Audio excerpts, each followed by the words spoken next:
let's go from the Pac-12 big game of the day to the entire SEC, where we had one top 15 matchup and one team clinch a spot in the SEC championship. So let's go with number 14, Missouri, crushing number 13, Tennessee, 36-7. I didn't really like this Tennessee ranking to start because I remember them losing to a bad Florida team, and I remember Alabama absolutely handing them their head in the second half. But I wondered what was Missouri going to do after what was an emotional letdown against Georgia on the road. And it turns out Eli Drinkwitz had it right. We wanted to stand on business.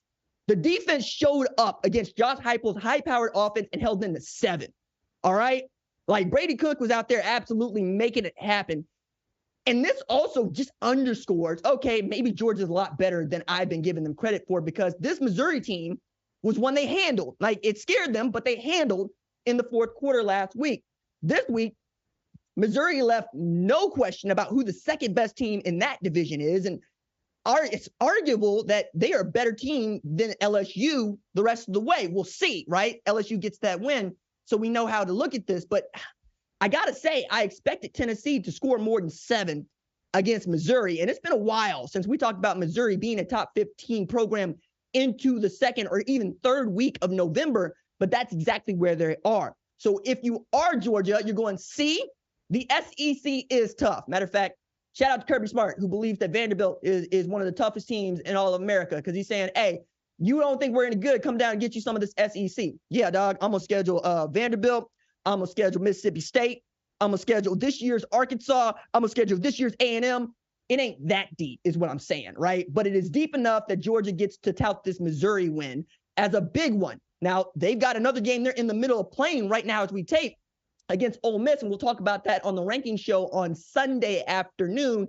You'll see that Sunday evening. That's going to have a big impact, I think, on the college football playoff race, especially if Ole Miss can come up with the win. Now, one other thing to take into account here is that, Missouri came from behind, meaning it was 7-3. But if you are down 7-3 and you're Missouri, you're going, okay, anybody want to put the hammer down? And you put the hammer down, man, I would not want to play you the rest of the way, right? Whoever they got left, good luck to you, because that's a good football team that deserved a shot at the New Year's Six. May still get there, but they're probably not. It's a really good football team that's just going to finish outside of contention, but maybe next year in the 6+6 format, a Missouri team like this could make the college football playoff as an at-large bid. It's really interesting to know. Now, if you like what you've seen, consider subscribing to the #1 college football show on YouTube, the Fox Sports app, or wherever you get your podcast.